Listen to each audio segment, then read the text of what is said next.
सज्जन हो, गुरुकुलातून अस्त्रशस्त्र विद्या संपन्न होऊन श्री रामप्रभू आपल्या बंधूंसह स्वगृही परत येतात, तेव्हा यज्ञ संरक्षणाचं निमित्त घेऊन विश्वामित्र ऋषी राजा दशरथांकडून रामलक्ष्मणासह आपल्या आश्रमात परत येतात. त्या प्रसंगापासून श्रीरामांचं लोककल्याणाचं कार्य खऱ्या अर्थाने सुरू होतं. समाजकंटक अशा आसुरी प्रवृत्तीच्या प्रतीकाचा म्हणजे ताडका राक्षसीचा नाश करून या कार्याची सुरुवात झाली. तत्पश्चात अहिल्योद्धारणाचा प्रसंग कथाभागात वर्णन केला आहे.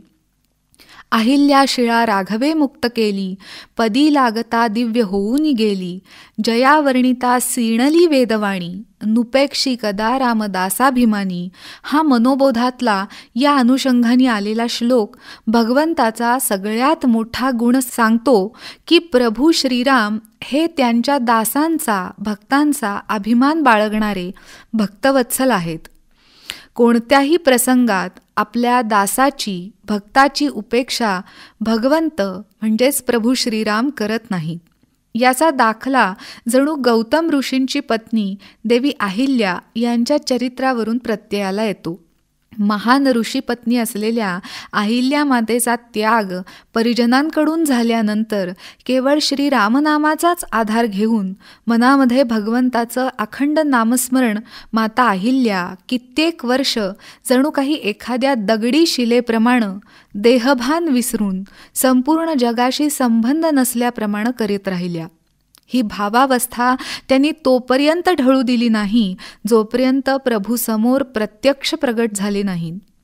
पदी लागता दिव्य होऊन गेली याचा अर्थ केवळ श्रीरामांचा पदस्पर्श झाला असाच नसून भगवंतांच्या चरणाचा, नामाचा नित्य आश्रय माता अहिल्येनी घेतला म्हणून आयुष्य दिव्य कृतार्थ झालं असा आहे. या प्रसंगानंतर भगवंताला पतित पावन ही बिरुदावली लावली जाऊ लागली. जीव कितीही पतित झालेला असला तरी साधना मार्गात आल्यावर विषय वासनांसमोर मनानी दगडासारखा राहायला हवा. अर्थात भगवत भक्तीत असताना या विषय वासनांच्या प्रभावाला जणू दगडाप्रमाणे निष्प्रभ करणारा, बेअसर करणारा असा झाला. अर्थात पश्चातापामुळं ज्याचं अंतःकरण अहिल्यारूपी शिला होऊन प्रभूंच्या पायाला लागलं, तर अशा शरणागताचा अवहेर प्रभुराम कधीही करत नाहीत अशी ग्वाही समर्थ आपल्याला देतात. अहिल्या उद्धाराच्या या प्रसंगातून व्यर्थ असे नाना तर्कवितर्क लढवत बसण्यापेक्षा साधकांनी त्यातल्या मुख्य तत्वाचा बोध घ्यावा असं ज्ञानी जनांचं सांगणं आहे.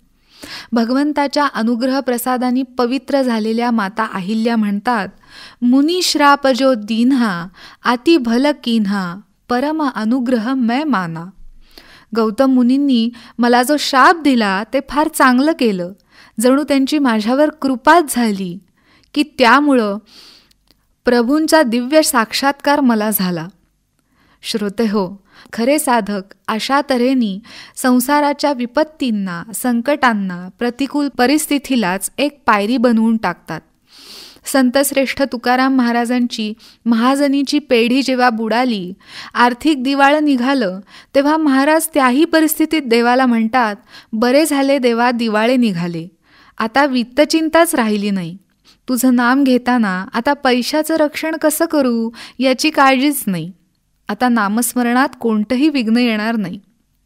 म्हणून गोस्वामीजी तुलसीदास दोहा रचतात, अस प्रभु दीनबंधू हरिकारण रहित दयाल, तुलसीदास सठतेही भजू छाडी कपट जंजाल. अर्थात दीनबंधू असणारे असे श्रीराम प्रभू विनाकारण दया करणारे आहेत.